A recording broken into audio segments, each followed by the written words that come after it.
It started with a boy who hadn't spoken in over a year, and a woman the world dismissed as just the help. One winter morning in a Seattle courtroom, a child walked in carrying nothing but a small cloth bag.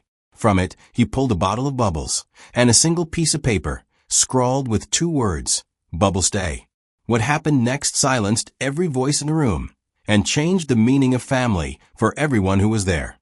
Before we dive in, let us know, what time are you listening to this, and where are you? Drop a comment below. We'd love to hear from you. Rain had been falling since morning, the steady kind that turned the sky the color of pewter and left the air smelling faintly of cedar and damp earth.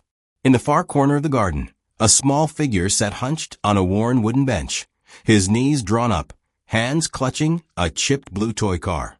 Rory Langston was 5 years old and had not spoken a single word in 16 months, ever since the night his mother's car spun across an icy road and never came home. Inside the Langston house, warmth hummed from the radiators, but it never seemed to reach the boy. The home was filled with people, therapists, tutors, a private nurse who measured his meals to the gram, but none of them lingered long enough to notice the way his eyes would drift to the empty chair at the dining table. Everett Langston, Rory's father, ran a successful investment firm from an office on the 2nd floor. His days blurred into conference calls, market reports, and coffee that grew cold on his desk.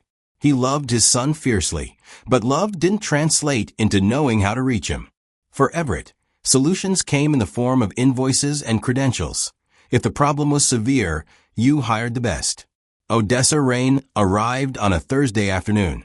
She was in her mid-30s, her hair pulled into a simple twist, the sleeves of her cardigan pushed to her elbows. She wasn't a specialist or a certified anything. She was hired after the previous housekeeper abruptly quit. Her resume didn't impress Everett, but her quiet confidence did. She didn't fidget under his quick, appraising questions. She didn't try to fill the silences. From the kitchen, Odessa caught her first glimpse of Rory through the rain-fog glass. He didn't look at her, but he didn't shrink away either. That was something. She paused in her work, a tea towel in her hands, and let the moment breathe. She knew enough about grief to recognize it in the tilt of his shoulders. Everett believed what Rory needed was the right therapy. Odessa, though, she understood there were wounds you couldn't stitch up with scheduled appointments and progress charts.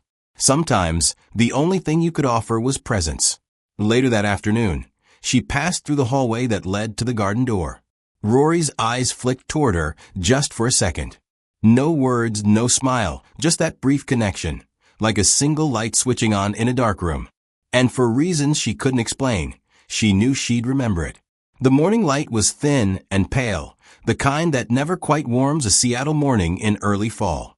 Odessa had been in the storage room off the laundry since breakfast, working her way through the clutter that seemed to multiply in old houses like this. Empty candle jars, serving trays no one used, a stack of mugs with faint hairline cracks.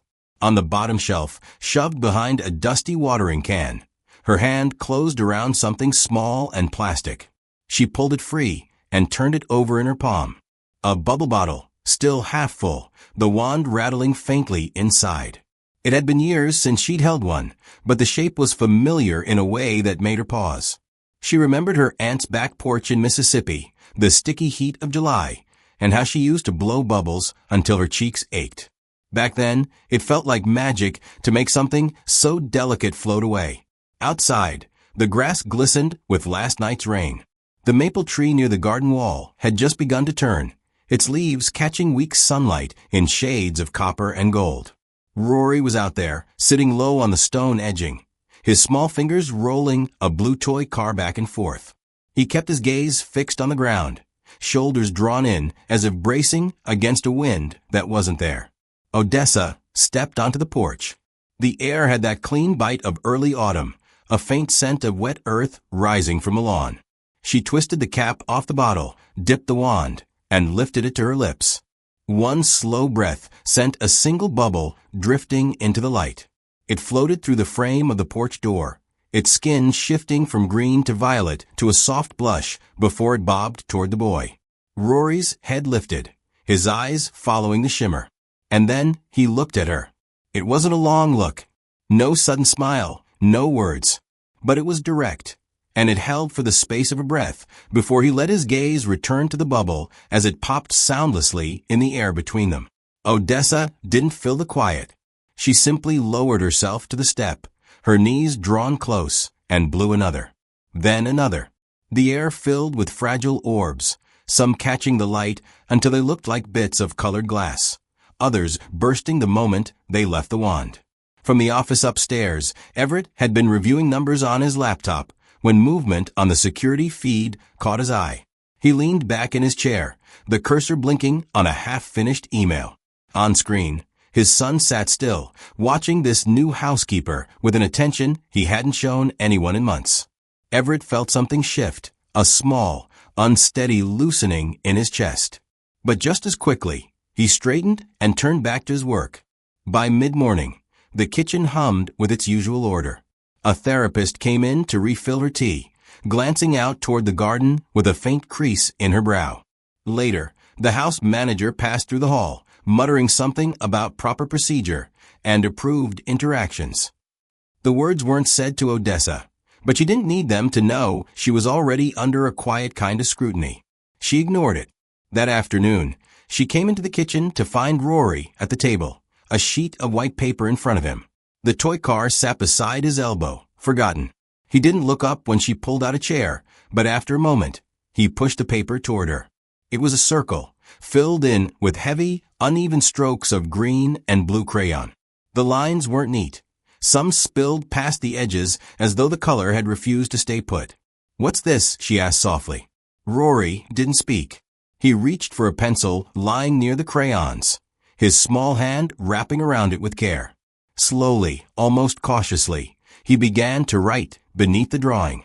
The letters were shaky, the graphite faint against the page, but each one formed with intent. When he was done, he set the pencil down and slid the paper the rest of the way toward her. She read the word once, then again. Bubble. She let the silence stay, feeling its weight settle in the space between them. The boy hadn't written a single word for 16 months. Not one. And now here it was, in his hand, in his own uneven letters. It had been a week since Rory slid that piece of paper across the table with the word bubble scrawled in unsteady pencil. Since then, something had shifted, so subtly it might have gone unnoticed to anyone else. A page left on the kitchen counter with sky, in crooked letters over a messy wash of blue crayon. Another with green in a boxy hand, under a patch of uneven color. Once a faint mom, with no drawing at all. Odessa kept them all. She found an old recipe folder in one of the drawers and tucked the pages inside, as though they were something fragile that might get lost in the shuffle of laundry and grocery lists. She didn't mention them to Everett or the therapists. This wasn't about progress charts or sessions logged. This was Rory choosing to open the smallest crack in a door that had been locked for over a year, and she wasn't about to let anyone stomp through it. But quiet as she kept it, the knot in her chest grew heavier. She wasn't a speech pathologist or a child psychologist or even a trained teacher. She was a housekeeper who made decent biscuits and knew how to keep a pantry stocked. What if she was doing more harm than good? What if this path they were on together was a detour that would make his real recovery harder later? The questions followed her from room to room, like shadows in the corners. It was a fear rooted in something old. She'd been 8 when she entered the foster system, a thin, serious girl who preferred the back row and the quiet. Her caseworker said she didn't engage enough with other children. A social worker suggested she might have generalized anxiety disorder. Nobody asked what she liked or how she felt. They gave her a label and expected her to wear it. There had been one person, though, one nurse at the group home who never asked her to perform. The woman would bring her tea, sit beside her in the common room, and let the silence be. It was the first time Odessa had learned that quiet didn't have to be a problem to solve. She'd meant to say thank you one day, but the nurse died in her sleep before Odessa ever found the courage. That loss had sat heavy in her for decades, an unspoken debt. Now, watching Rory hunch over a piece of paper, coloring the sky green instead of blue, she saw her younger self in him. She knew what it felt like to be defined by what you wouldn't say. She knew how easily people mistook silence for absence. The rain had been steady all evening, a soft drumming on the roof. The house was nearly still. Everett was upstairs, his office light glowing faintly under the door. The staff had gone for the day. Odessa sat at the kitchen table peeling apples, dropping the pale spirals into a bowl dusted with cinnamon. The smell was warm, like the kind of pie that made a house feel less empty. She heard the quiet padding of small feet before she saw him. Rory stood in the doorway, the sleeves of his pajama shirt hanging a little past his wrists, hair sticking up from sleep. He walked to the chair across from her and sat, resting both palms flat on the table as though steadying himself. From the pocket of his sweatshirt, he pulled a folded scrap of paper. He pushed it toward her, eyes on his hands. She unfolded it slowly, smoothing the creases. The letters were big and blocky, written with the hesitancy of a hand out of practice. Do bubbles go to heaven? Her throat tightened. She could have answered with something neat, a tidy reassurance meant to close the subject. But tidy wasn't what he needed. She reached into the drawer beside her chair and pulled out the bubble bottle she'd kept since that first morning in the garden. She didn't say anything, just dipped the wand, lifted it to her lips, and blew. A single bubble rose between them, catching the warm kitchen light, shimmering with colors that shifted and slid over its delicate skin.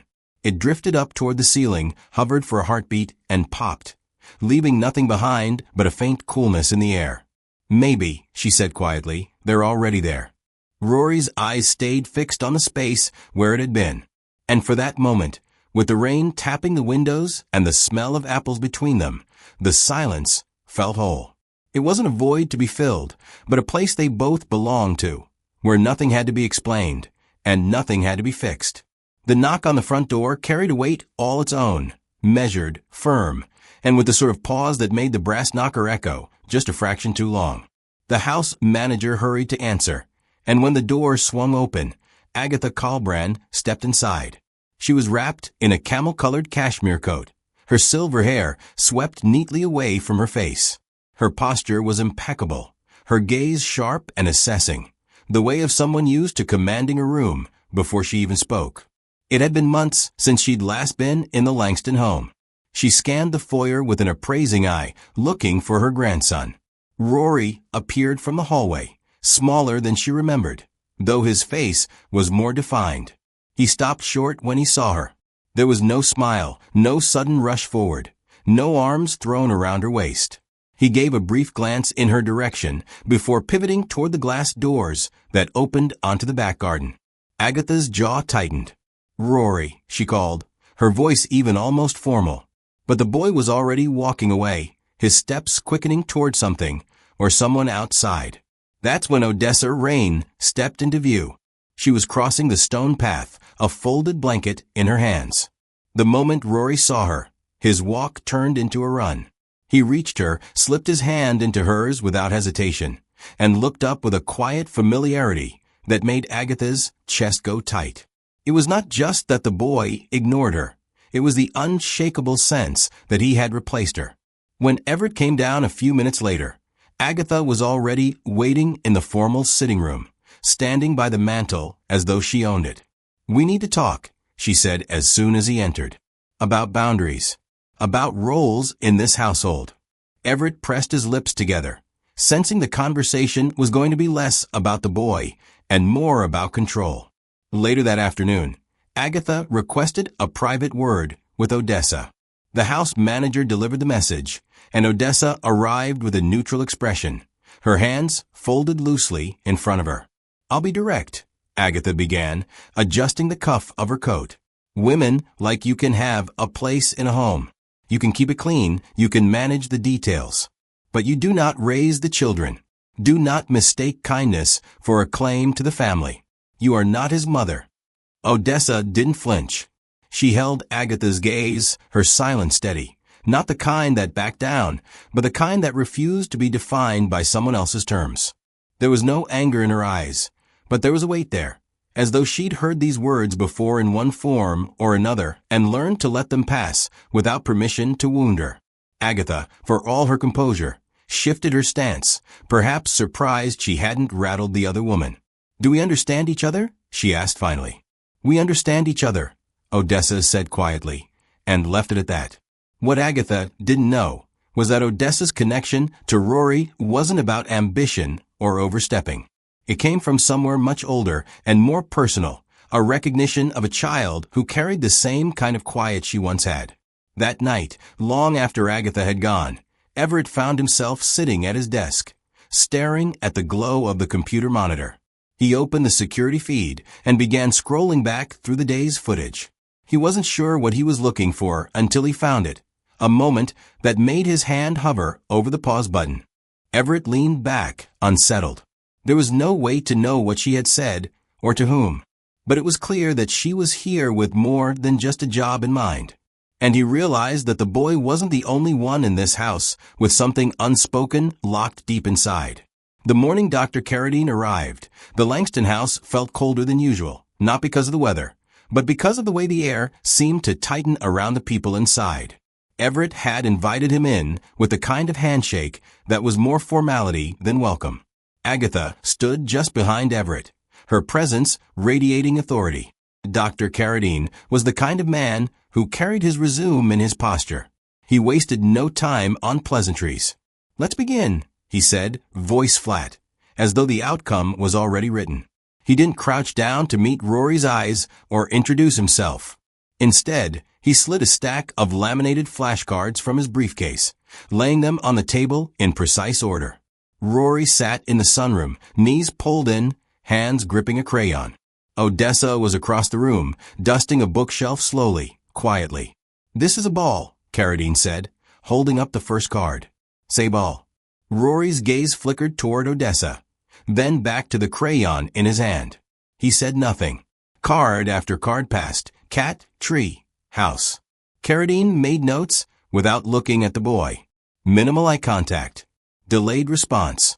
Nonverbal persistence beyond developmental norm. When the card showing a smiling woman holding a child appeared, Rory froze. His small fingers began moving, sketching on the pad in front of him. Rough lines forming a circle, then a figure inside it, long hair spilling to the side. A jagged crack tore through the middle of the circle. "Please, no unrelated activity during testing," Carradine said sharply, glancing at Odessa. She set down her cloth. "That's not unrelated. That's the point. This is a standardized assessment. Interference will invalidate." Odessa moved closer, her voice steady. "He's talking to you. You just don't know how to hear him." Carradine pressed his lips together, clearly unused to being challenged. Rory's small shoulders trembled.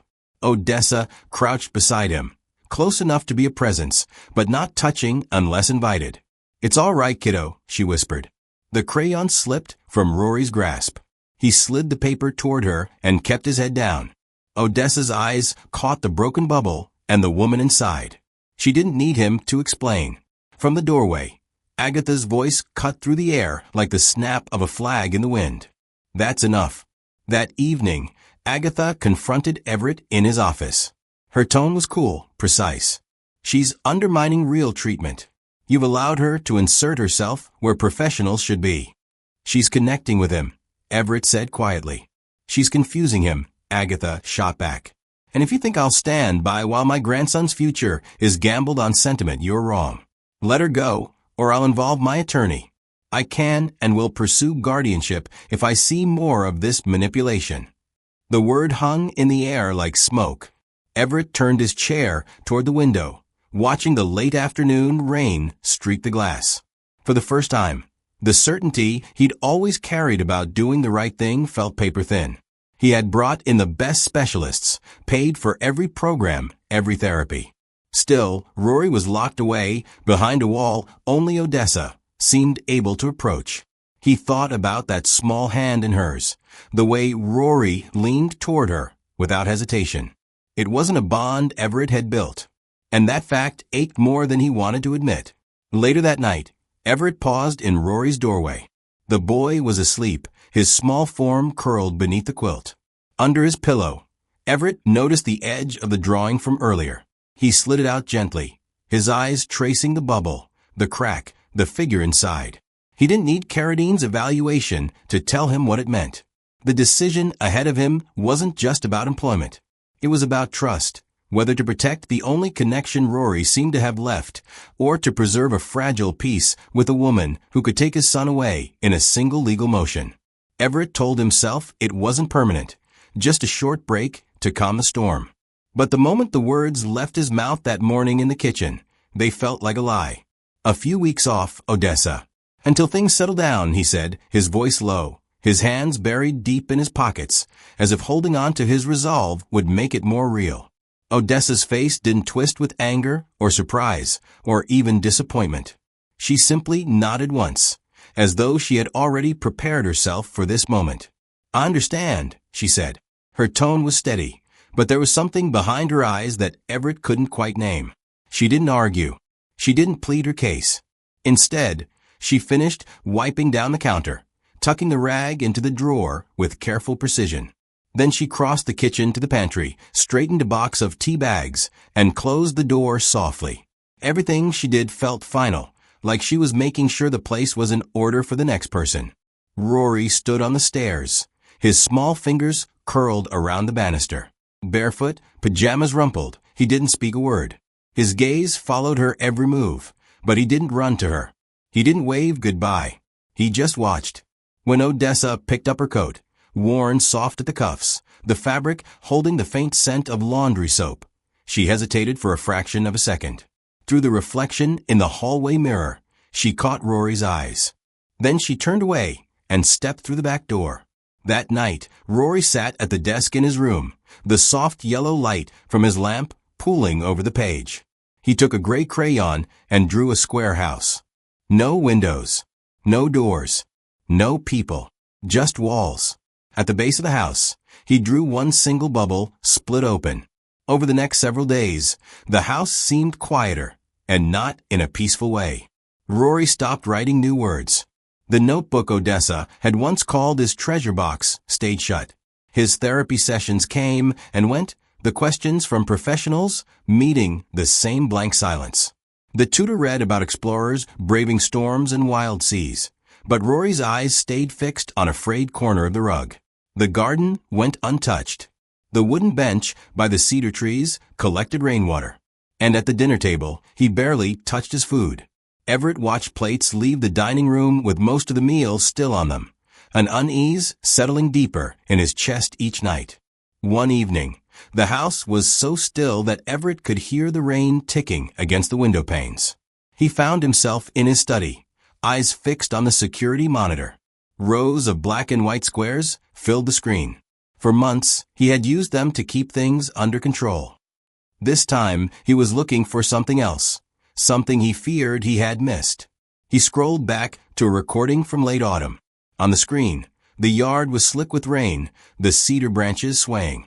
Odessa crouched in her raincoat, blowing bubbles that drifted and shimmered before popping. Rory stood beside her in a bright red rain jacket, his hood half slipped off.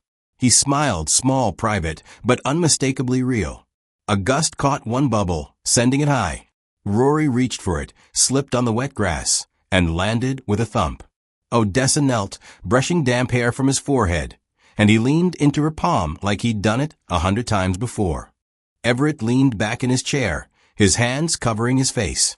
It wasn't the smile that undid him, it was the ease.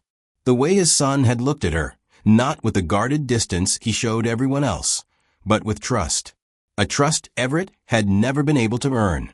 The next afternoon, almost without thinking, Everett drove into the old part of town.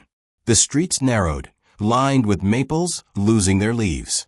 He parked across from a small cafe with a hand-painted sign, The Quiet Finch. Through the large front window, he saw her, hair pulled back, apron tied at the waist, rinsing glasses at the counter. She moved with the same quiet focus she had in his kitchen, shoulders steady, expression calm. He didn't step inside. The chill seeped into his coat as he stood there, watching her move from sink to shelf, unaware of his presence. He wasn't filtering her through a screen or a camera feed. The bell above the door gave a soft chime as Everett stepped into the Quiet Finch Cafe.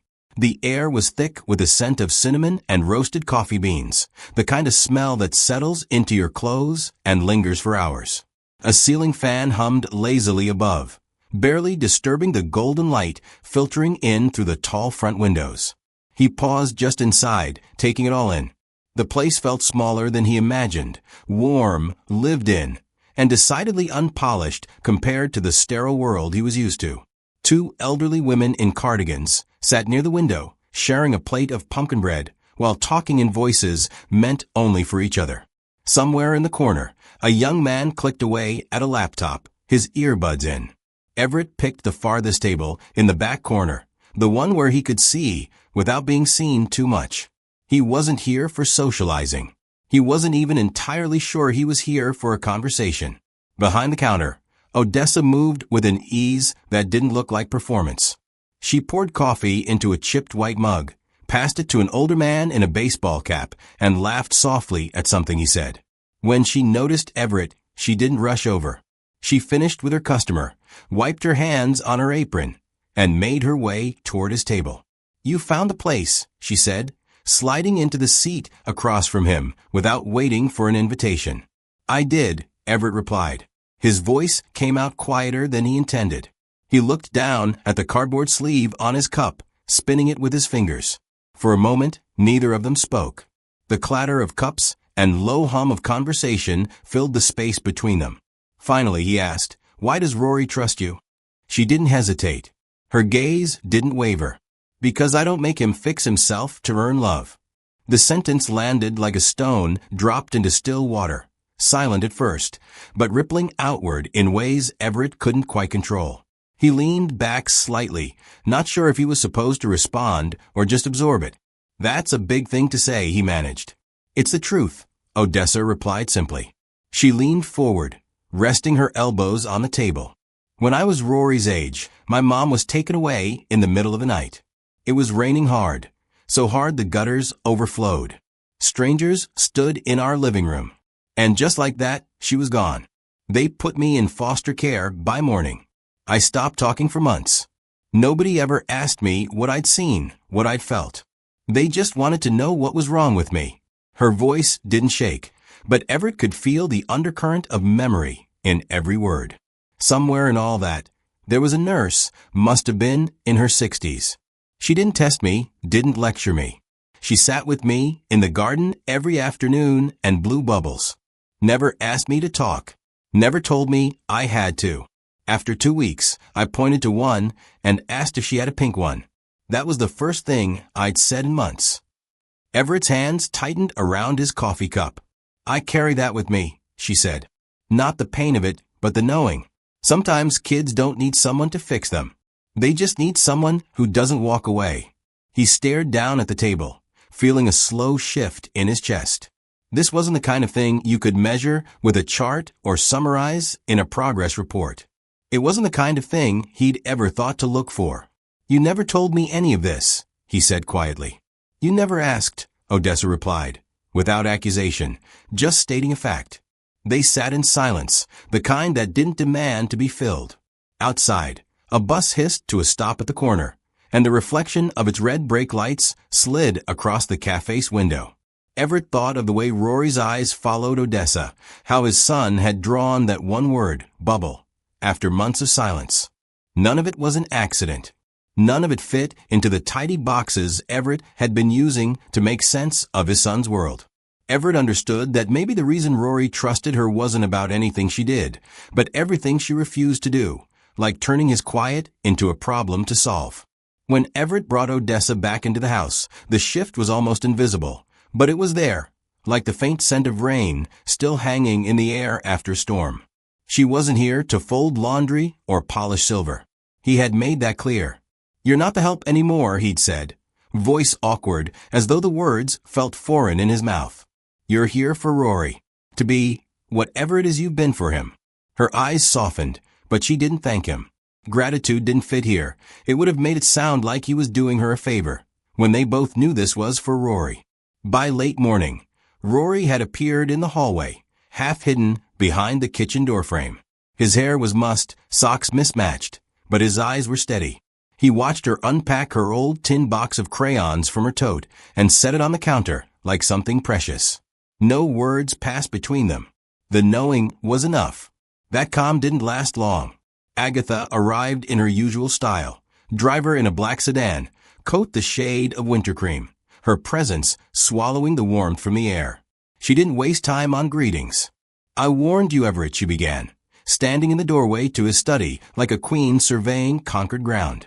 "You've brought back the very woman undermining the professionals I've hired. This is not therapy. This is indulgence." Everett kept his tone measured, but the muscles along his jaw worked. "It's connection. Something your professionals couldn't give him." Her lips pressed into a sharp line.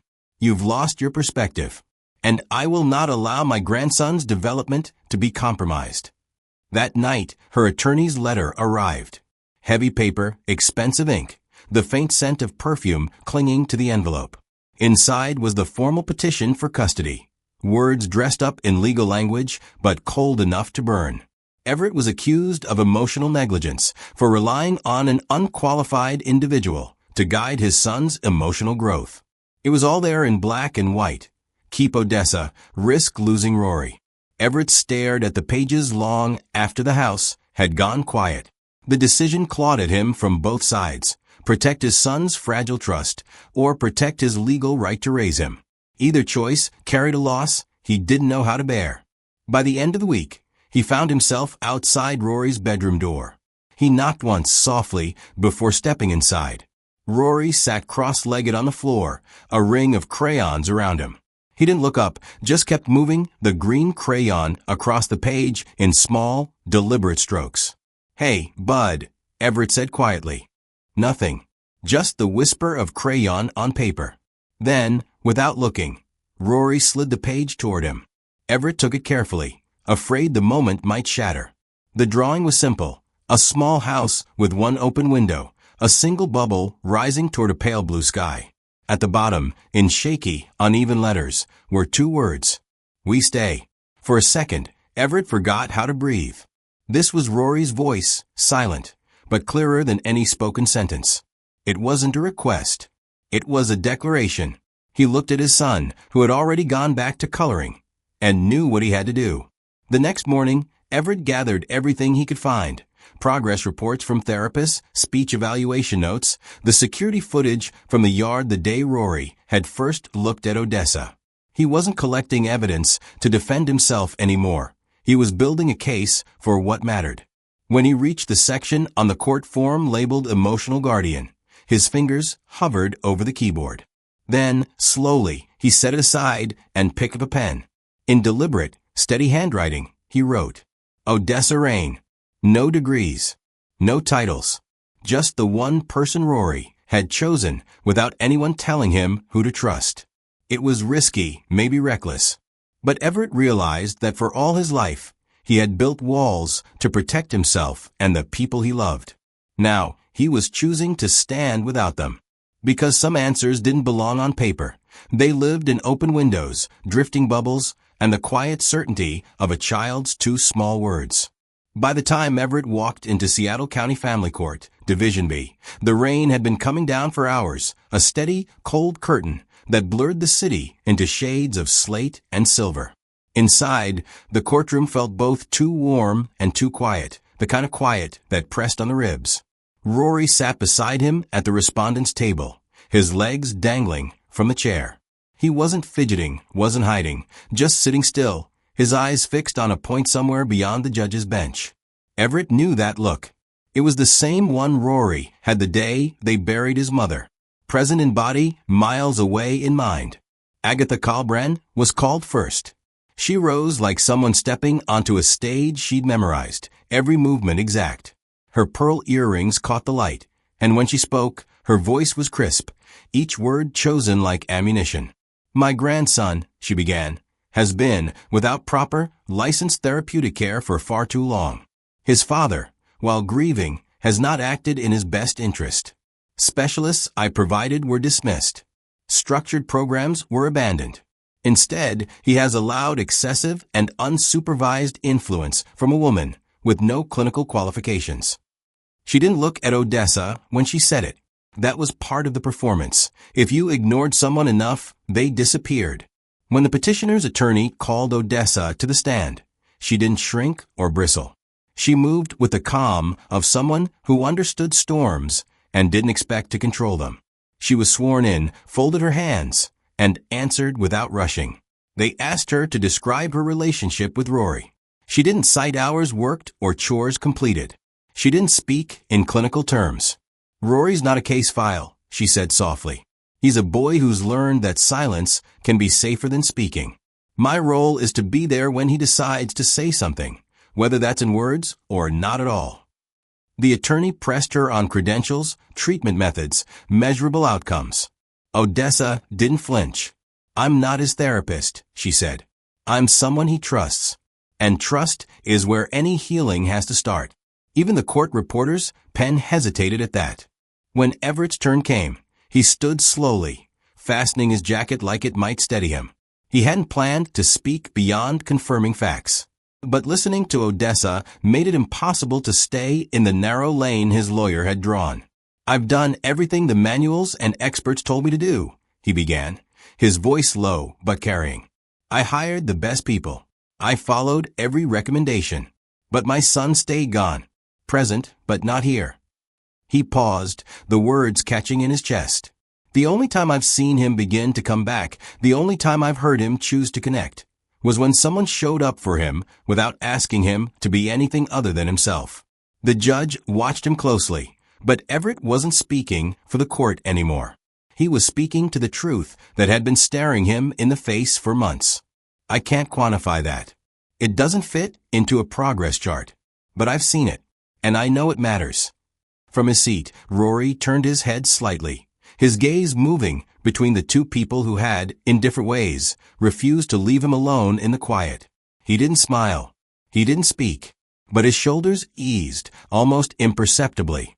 Agatha's attorney objected, shifting the focus back to protocols, safety measures, the importance of accredited care. The proceedings moved on, motions filed, exhibits entered, testimony clipped and catalogued. The machinery of law kept grinding forward. But under it, something unrecorded had happened. It wouldn't appear in the transcripts, not in the official record. It wasn't a statement exactly, but it was there, in the set of Rory's gaze, in the way Everett's voice no longer wavered when he spoke about his son, in the steadiness of Odessa's posture even under cross-examination. Because some truths can't be proven with evidence or argued into existence. They live in the space between questions. They exist in the quiet moments when someone chooses to stay, and in the understanding that not all healing can be measured. Outside, the rain kept falling on the courthouse steps. Inside, the hearing would go on. But for the three of them, something had already shifted, something the court would never be able to name, but that all of them felt, as sure and unshakable as the sound of that rain. The request from the judge sounded procedural, almost casual, but Everett felt its weight immediately. "I'd like to speak with Rory alone," Judge Harmon said, folding his hands on the bench. "Just him, myself, and the court-appointed child psychologist. No attorneys, no family members." The lawyers shifted in their seats. Agatha's chin lifted slightly, eyes narrowing as if calculating how this might turn in her favor. Odessa glanced toward Everett, not for permission, but for a kind of silent reassurance. Everett didn't have any to give. They guided Rory into the adjoining conference room, a smaller, softer space than the courtroom. No high-back chairs, no imposing oak desks. Just a round table, 2 chairs, and a shelf with a few scattered toys. Dr. Marin, the psychologist, gave a gentle smile, but didn't force an introduction. Judge Harmon sat across from Rory, legal pad in front of him, pen idle. The quiet stretched. Rory's sneakers made a faint scuff against the chair leg. His gaze followed the grain in the tabletop. Then, with a kind of deliberate care, he pulled a small canvas tote from his lap.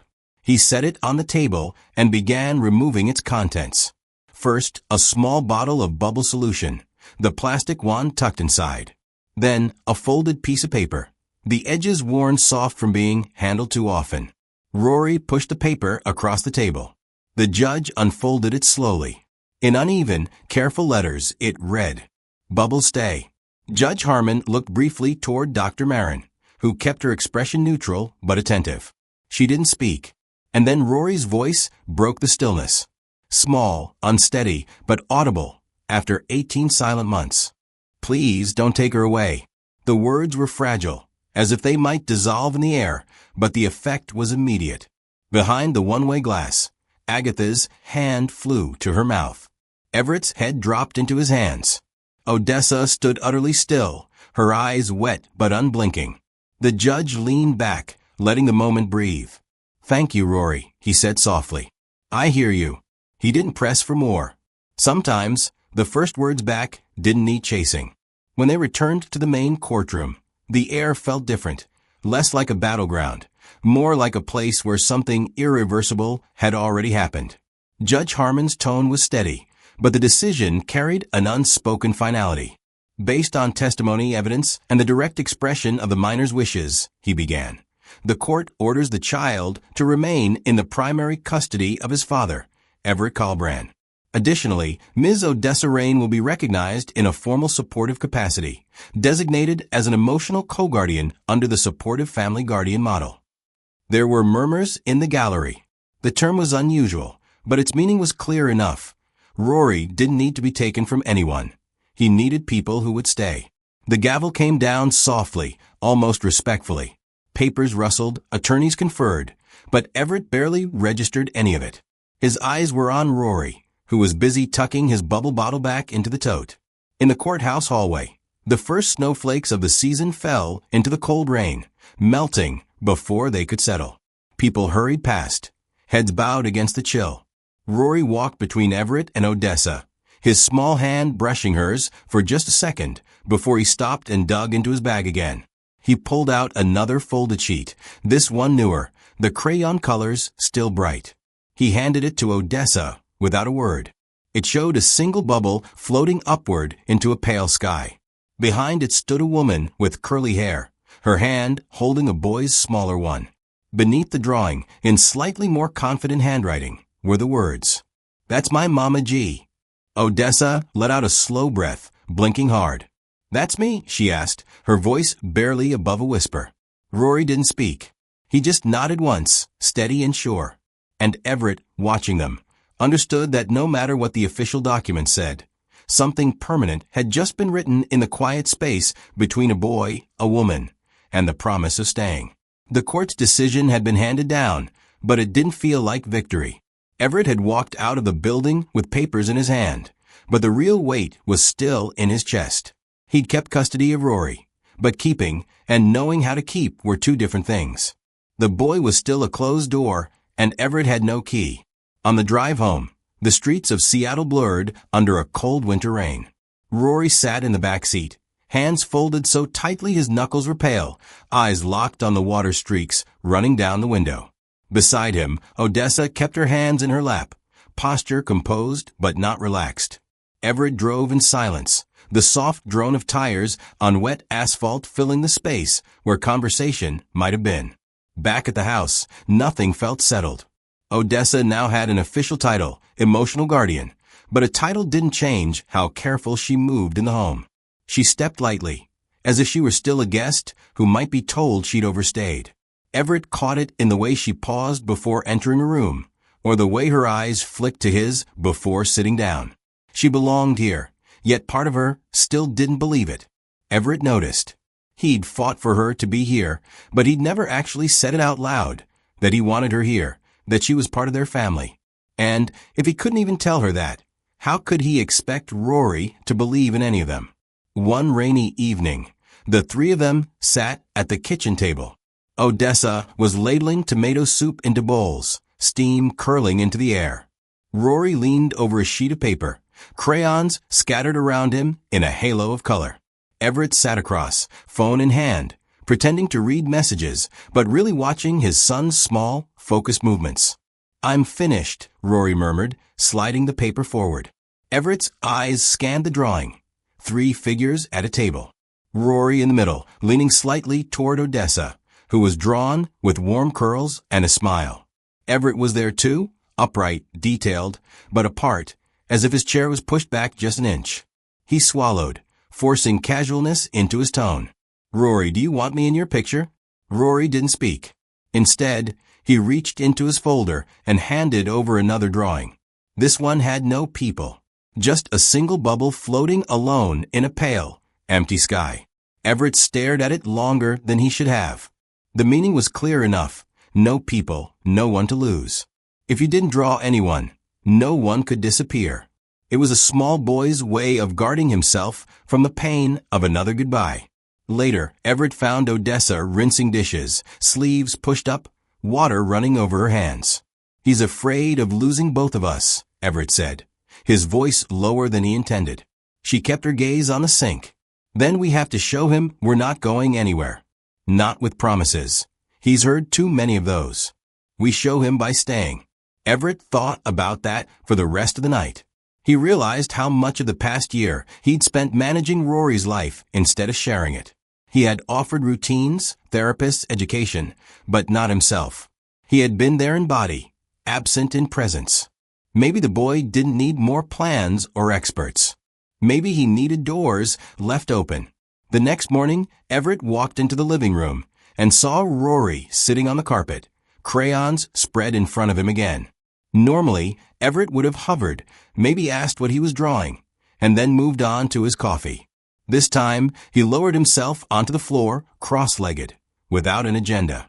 He picked up a green crayon and began sketching, a lopsided tree, a clumsy sun, a sky that bled into the edges of the page. He didn't look at Rory, didn't ask for permission to join in. He just drew. After a minute, Rory glanced sideways and slid a blank sheet of paper toward him. No words, but it was an invitation. Everett smiled faintly and kept going. They worked like that for a long time. Crayons scraping softly, the rain tapping on the windows, Odessa passing by with a basket of laundry, but not interrupting. No lessons, no pressure. Just shared space. And in that quiet, Everett realized something.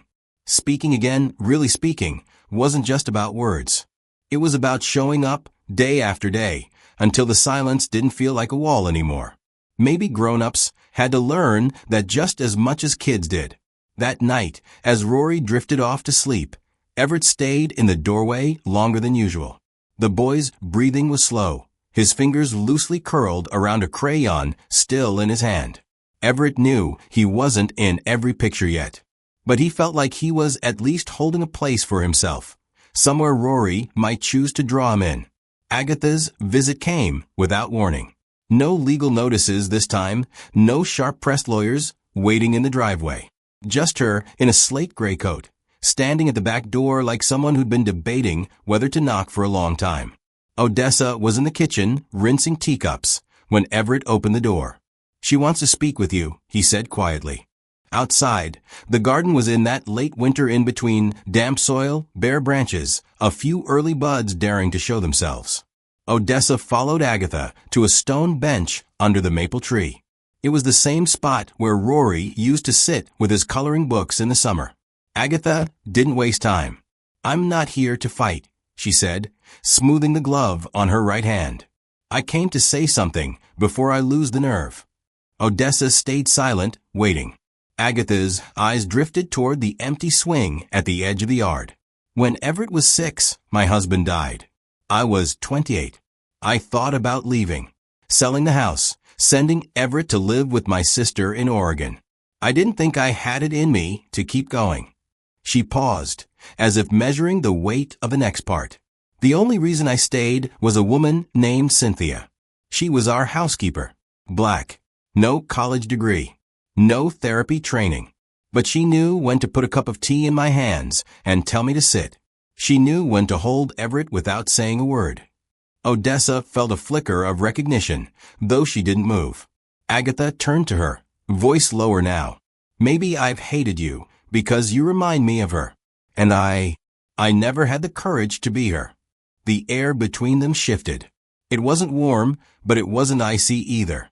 Somewhere in the quiet, there was the sound of a gate creaking open. What neither woman noticed was Everett, leaning against the back porch post, hearing every word. He stayed there, still, letting the realization sink in. No one is born knowing how to parent. They just choose, moment by moment, to stay or not.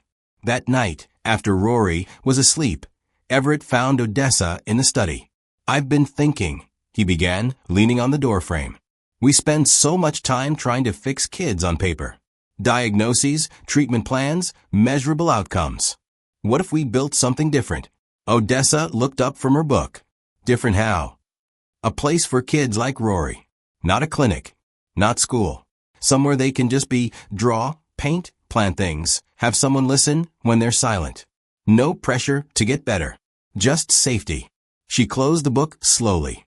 "And you'd run this?" "No," Everett said, a faint smile breaking across his face. "We'd run it. Together." For a long moment, Odessa searched his eyes, looking for any trace of hesitation. She found none. "What would you call it?" she asked. He glanced toward the fireplace, where a single candle burned low. The hearth light center. Because even the smallest light can warm a whole room. In the weeks that followed, the idea became more than words. They found a modest brick building near Green Lake, with tall windows and a yard big enough for a garden. Volunteers came from the community. Retired teachers, artists, even a local baker who offered to bring muffins every Friday. The place began to take shape not as a facility, but as a home in miniature. One rainy afternoon, Rory came to see it. He wandered through the rooms, touching the wooden tables, peeking into a corner stacked with blankets and cushions. On the far wall, a new sign had been hung, the Hearthlight Center. Below the name, the logo Everett had commissioned, a bubble resting gently on the roof of a small house. Rory stood in front of it for a long time, then picked up a dry erase marker from a nearby board. In slow, careful letters, he wrote, "This one's for the kids who stayed quiet too long." Odessa read it, her throat tightening. Everett, standing behind them both, felt the truth of it settle into his bones. Staying wasn't about grand gestures or courtroom victories. It was about showing up in the everyday, even when it would be easier to leave. And in that moment, watching his son claim the space as his own, Everett knew this was the language of staying. Not just spoken, but lived. The morning of the opening had a kind of brittle brightness, the sort that made every shadow sharp against the winter air. Outside the Hearthlight Center, the front porch had been dressed with strings of soft white lights and paper lanterns shaped like small houses. The walkway was lined with framed artwork, children's paintings in bright, unapologetic colors. In the center, just above the welcome sign, hung Rory's Bubbles Over House, a single shimmering sphere floating above a crooked little roof. Volunteers moved in quiet, purposeful currents inside. The smell of coffee mingled with fresh paint. Odessa, dressed simply in a navy sweater and jeans, adjusted the placement of one last frame. She moved as if she belonged here, though she could hear the murmurs from two volunteers in the hallway, not cruel, but edged. They spoke of credentials and liability in hushed voices, thinking she was out of earshot. She knew those words. They had followed her most of her life. Just before 11, the first wave of guests began to arrive. The hum of conversation swelled, neighbors, donors, a few curious reporters with small notebooks in hand. The moment felt fragile, like a glass ornament suspended in midair. That's when Agatha arrived. She stood in the entryway, immaculate in a cream wool coat, her hair swept neatly back. Her tone was calm, but the words landed like a cold draft. "I will not be attending the ceremony," she said, looking past Everett as if he were a clerk and not her son-in-law. "I see no value in aligning myself with an unregulated, non-traditional child-rearing model. It undermines structure. It undermines credibility." Her voice carried just far enough that those nearest could hear. A ripple of discomfort passed through the room. By midday, a local news crew had parked outside, their camera catching shots of the building. Everett stepped out to speak with them, but the reporters' questions were pointed. "Some in the community," she said, "have concerns about Ms. Rain's qualifications, her time in the foster system, the lack of a degree." The way she paused after each fact was like setting down chess pieces in a match she expected to win. Inside, Everett found Agatha by the coat rack, just as she was readying to leave. His voice didn't rise, didn't sharpen. He simply began. "When my wife was in the hospital, I sat by her bed for hours at a time. I didn't touch her hand. I thought if I did the wrong thing, I'd make it worse. So I stayed still, frozen. Agatha tilted her head, the faintest crease between her brows. "It was Rory," Everett said, "who taught me that sometimes the smallest touch says more than the best planned sentence.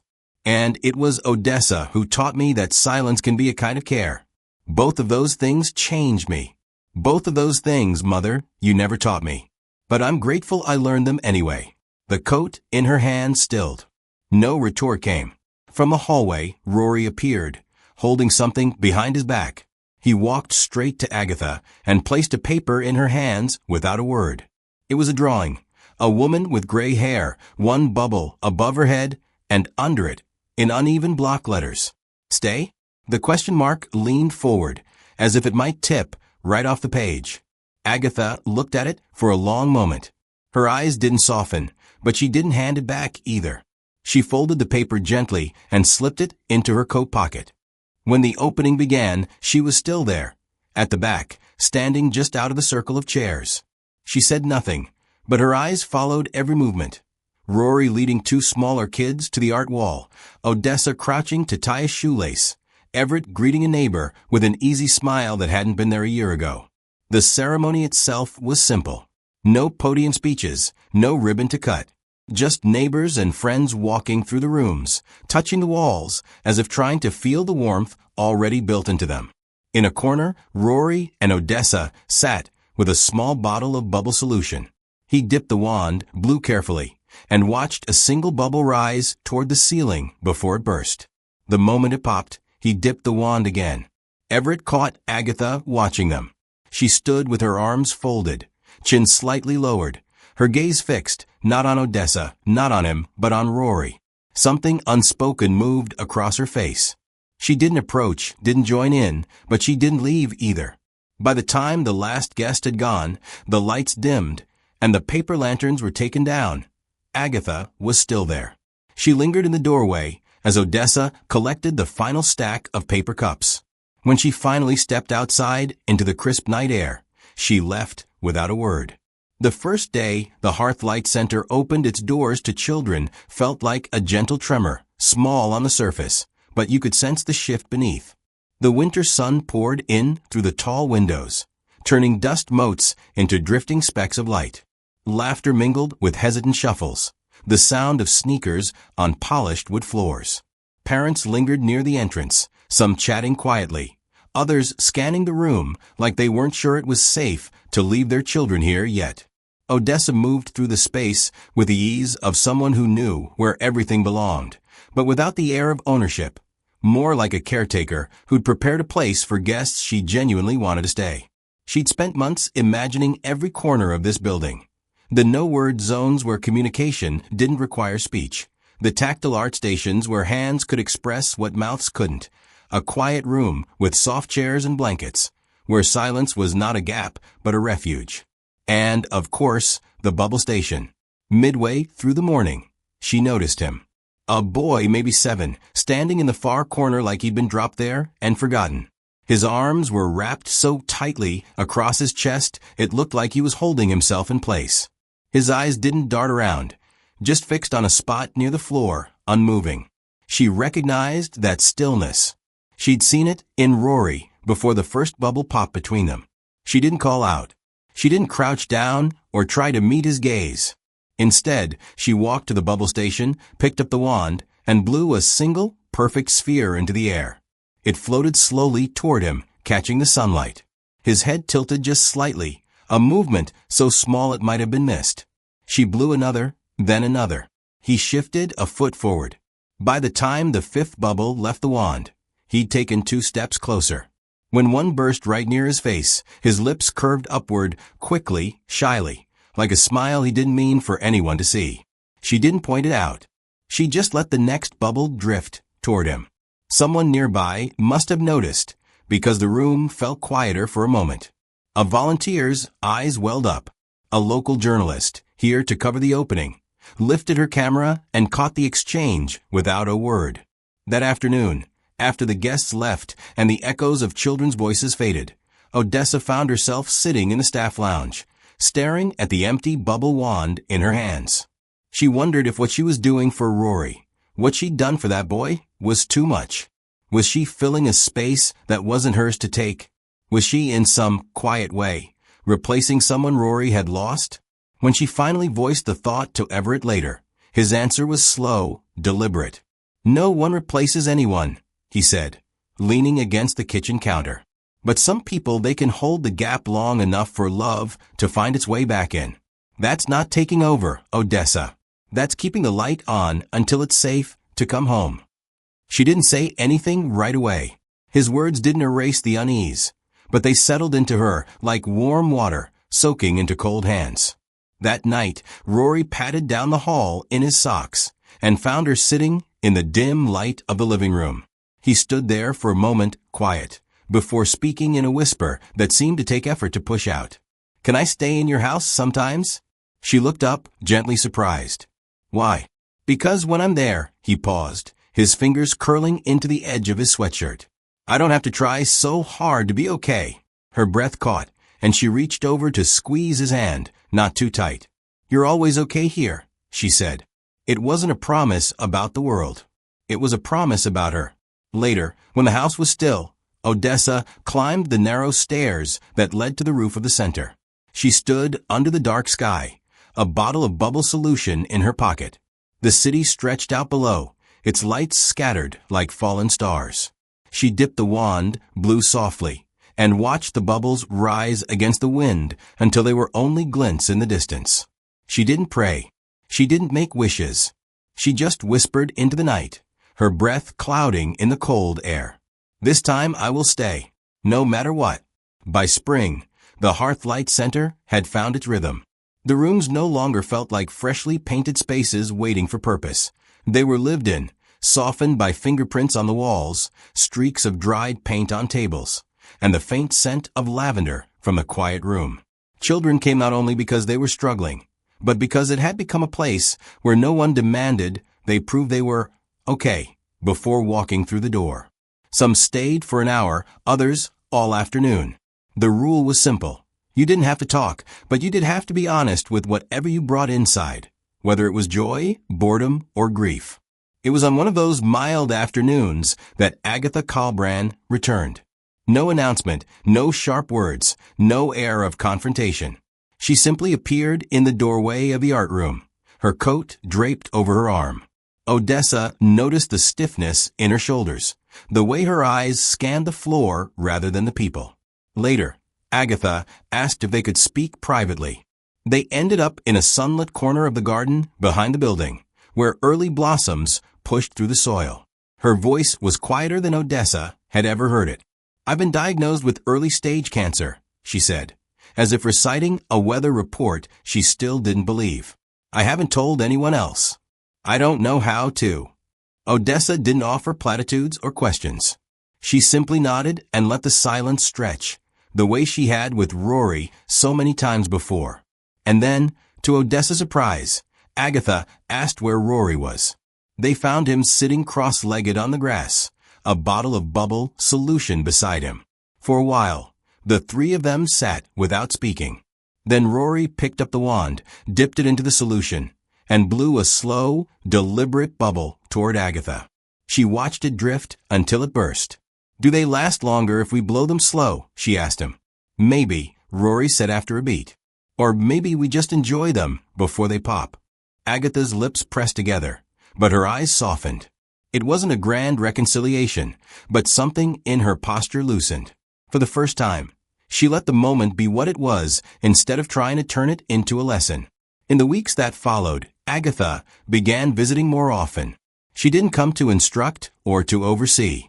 She sat among groups of children, her hands clumsy in clay, shaping lopsided bowls and crooked animals. She didn't correct the kids or even offer suggestions. She simply worked beside them, her hands stained with the same colors as theirs. Her transformation wasn't dramatic or showy. She still had her sharp edges, still carried herself like someone used to being listened to. But here, she was learning the quieter art of being part of something she couldn't control. For Everett, watching this shift was unexpected. He'd spent years believing that the only way to protect Rory was to guard him from Agatha's influence. But now, seeing her sit shoulder to shoulder with children who didn't know her reputation, He realized that letting go of control was its own kind of strength.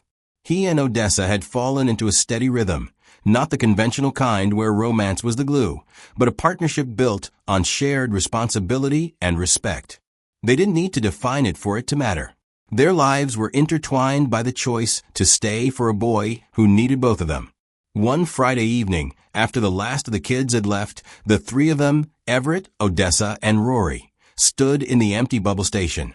The air was thick with the scent of soap and the hum of quiet. Rory dipped the wand and handed it to Agatha, who took it with an almost shy grip. She blew once, and a perfect sphere floated up, catching the golden light from the setting sun. It rose above their heads before disappearing. No one spoke, but no one needed to. In that moment, they were simply people who had chosen not to leave. Christmas came with a gentle dusting of snow, the kind Seattle doesn't always get, but remembers when it does. The hearth light center glowed from the inside out. Strings of warm yellow lights draped along the eaves, the scent of cinnamon and hot cider drifting into the courtyard.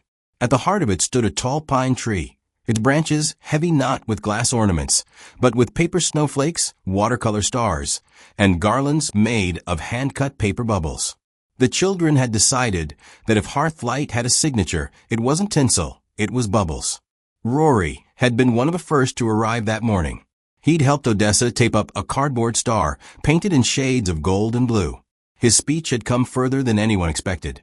Yet he still spoke in the careful, deliberate way of someone who knew silence well and didn't want to waste words. He didn't chatter like the other kids. He saved his voice for when it meant something. As the event went on, children sang off-key carols, parents huddled near the fire pit, and Agatha, of all people, sat at a craft table, painting pine cones without comment. Everett moved from group to group, carrying trays of cocoa and chatting with volunteers. Then, in the middle of the courtyard, Rory stepped forward. No one had called him up. He simply walked to the space in front of the tree, a small bottle of bubble solution in his hands. The chatter softened as people noticed him. Odessa, standing near the edge, felt her breath hitch. He looked at the bottle for a moment, then raised his eyes to the crowd. His voice wasn't loud, but it carried. "This one's for Mom." He dipped the wand slowly, carefully, as if the soap mixture were something precious. Then he blew, soft, steady, until a single bubble formed. It shimmered in the cold air, catching the light from the tree, its surface swirling with fragile colors. It floated upward, higher and higher, until it disappeared into the winter sky. The silence that followed wasn't heavy. It was reverent. Everett stood behind Rory, hands in his coat pockets, saying nothing. Odessa stepped forward and placed a hand gently on Rory's shoulder. He didn't look at her, just leaned slightly into her touch. Agatha's gaze lingered on the space where the bubble had been, her fingers still smudged with green paint from the pinecone craft. Across the courtyard, one of the older boys, once as wordless as Rory, lifted his own bubble wand and sent another sphere into the air. Then another child did the same. Within seconds, the courtyard was filled with floating orbs, drifting toward the night like tiny, fragile prayers. No one made a speech. No one tried to explain it. The only sounds were the soft laughter of children and the faint pop of bubbles meeting the cold air. Odessa glanced around at the faces, teachers, parents, kids who had once hidden in corners, volunteers who had stayed past their shifts. These weren't people bound by obligation. They were people who had chosen, again and again, to show up. That choice mattered more than any title, any official role. She thought about what healing looked like. Sometimes it was dramatic, loud, impossible to miss. But here, tonight, it was this. A quiet boy remembering his mother in the only language that felt true to him. A room full of people choosing to hold that space, without asking him to explain. As the bubbles thinned and the cold deepened, Odessa heard Rory's voice again, softer this time, meant only for the two people beside him. "Stay." It wasn't a question. Everett's answer came without hesitation. "I will." Odessa didn't speak, but she knew she was answering too. Not with words, but with the way her hand stayed on his shoulder, steady and warm. The tree lights glowed. The last of the bubbles burst. And in that courtyard, under the winter sky, it was clear. This was what it meant to be the ones who stay. In the end, maybe the lesson isn't about fixing what's broken, but about standing close enough so the cracks don't grow wider. Sometimes the greatest gift we can give isn't advice or solutions. It's simply staying when someone asks, even in silence. So what about you? Who in your life might need you to stay a little longer? Share your thoughts in the comments, and don't forget to subscribe so you won't miss the next story we share together.